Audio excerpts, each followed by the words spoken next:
Welcome to Total Retail Talks, your podcast channel for retail knowledge.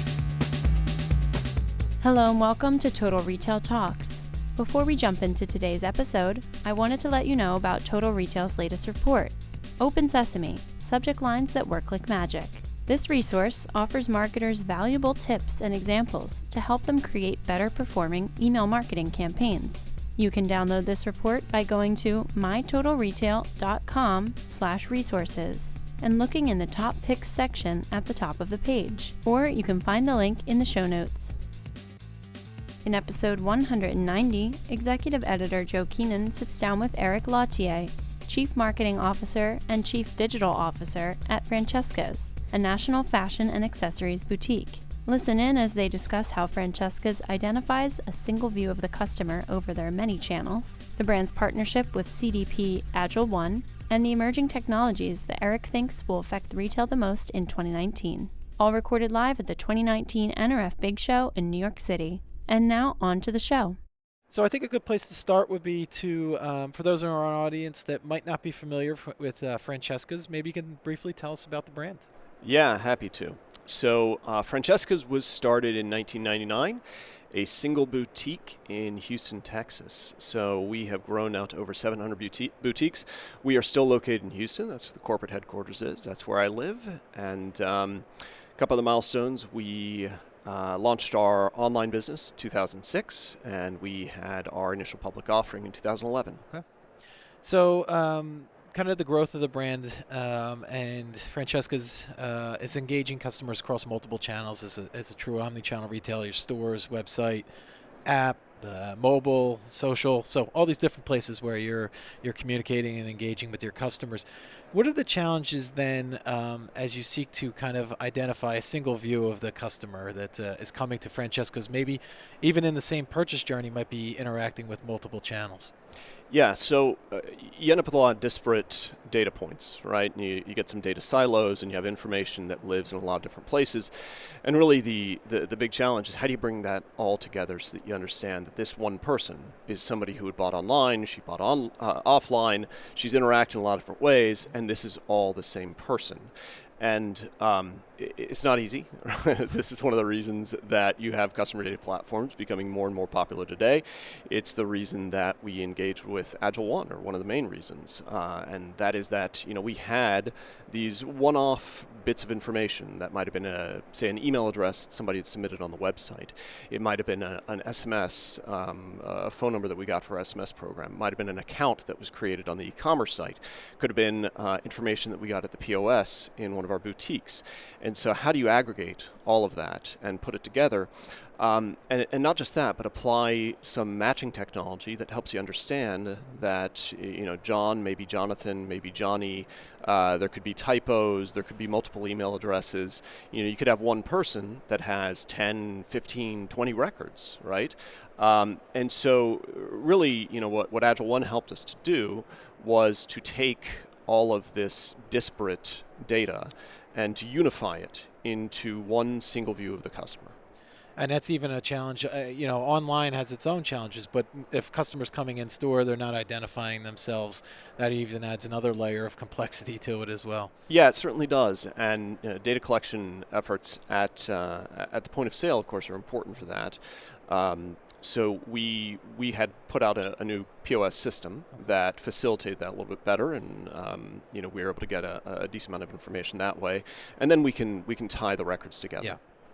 So you mentioned your work with AgilOne. So let's talk a little bit about that partnership. Why was that customer data platform the right solution for Francesca's? We evaluated a few different ones, and we just felt that given the existing infrastructure that we had and the setup, the team, everything else, that it made sense that they would be the right partner for us to help us realize our goals. And I had met the team from AgilOne, Omer, the CEO, and a few others when I had been at my previous company, and liked them a lot and got kind of far down the evaluation stage, but I ended up leaving the company, and so when I ended up at Francesca's, it was a good opportunity to reconnect and to bring them on there.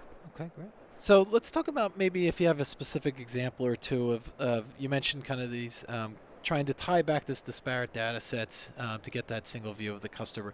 Do you have an example of how you're trying to leverage customer data to make better marketing decisions? Yeah, well, the level of insight that we've gotten now that we've started working with AgilOne is pretty fascinating. And, for example, we could never even see something as basic as lifetime value in the past because we couldn't tell that somebody who bought online was the same person bought offline, right? Now that we can actually tie those things together, we can see lifetime value, of course, but we can also see lifetime value on a category basis, right? So I can understand lifetime value for somebody who makes their first purchase in clothing versus their first purchase in jewelry versus their first purchase in a different category. So that's a really, really interesting level of granularity for us to have. And then beyond that, we can even understand if somebody started their purchase journey with Francesca's in clothing, for example, what are they most likely to buy next? And so you can understand how that might impact things like product recommendations and other things that we might do. And then finally, from an acquisition perspective, to be able to really break down our customer database and to understand that not all customers are the same, and if we break it down into deciles and say, okay, this top 10%, this is the type of customer that we want to model lookalike campaigns off of, right? As opposed to doing it in a more general sense, to be able to do that at a more specific level, and that could be top 10%. It could be people who are clothing shoppers. It could be clearance. All these different things now you have to target off of, which should make your marketing a lot more effective. So this has been the case for a lot of retailers. I would imagine it would be the same for Francesca's, is that the real value in that is that your omni-channel customers, they're shopping with the brand in multiple channels, tend to be the most profitable. You have the longest loyalty for the brand, and that lifetime value is the highest for those customers. So to your point around modeling and trying to find more of those customers is really what the value is. Yeah, I'd agree. Generally, you always want to increase as many touch points as you can with your given customer. And so if that's across channels, if it's across social media platforms, right? Anything that you can do to take a greater position in her life generally works out.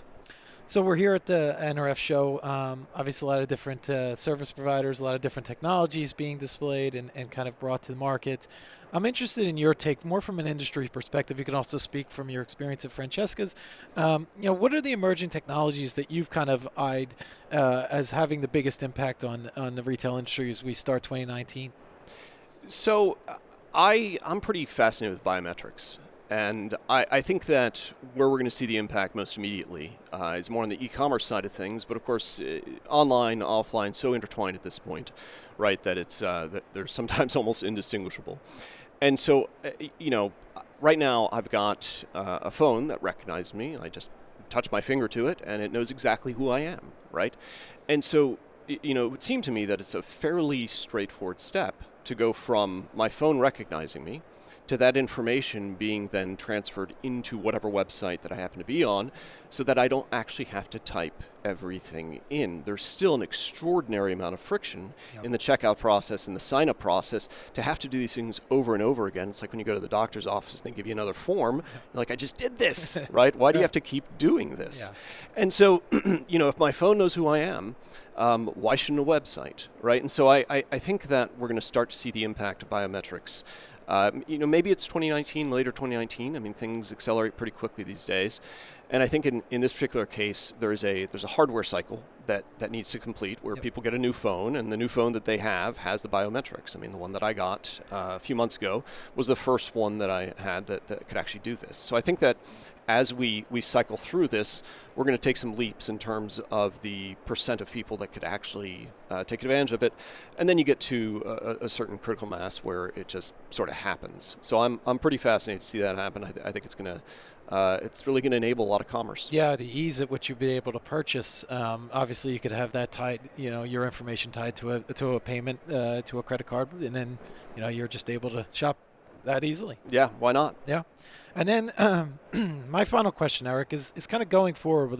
We'll go back to the relationship with AgilOne. What is Francesca's doing in terms of ways that you can continue to use the platform and kind of take a full advantage of everything it has to offer? Yeah, without going into specifics, what I would just say is that we're still in the early innings with AgilOne. We started working with them recently, and we uncover new things all the time. And I think with any process of discovery, you might take care of a couple of the big things first, right? And you go into things with a certain preconceived notion of, okay, here are the things that I want to find out, here are the things that I want to test, and here are the things I want to measure. And as you go through that, invariably you find these other things where you say, wow, okay, this is interesting, right? And so I want to dig deeper here, I want to dig deeper here, I want to dig deeper here. And so that's the process that I think that we're going to launch into, which is going to be a lot of fun, because there's always going to be something new to discover, always something new to learn, always something new to test and to measure, and hopefully see some great results. Great. Well, I want to take this opportunity to thank Erik Lautier of Francesca's for joining me today at NRF. Thanks, Erik. Thanks for having me, Joe. Thanks for listening. For more information on this podcast, please check out our podcast channel page at mytotalretail.com/podcasts. Total Retail Talks is available on Apple Podcasts, Google Play, Stitcher, TuneIn, and now on Spotify. Make sure to subscribe on our podcast channel page as well. If you've enjoyed this episode, please take a few moments to rate and review this podcast. Thanks, and until next time, this has been Total Retail Talks.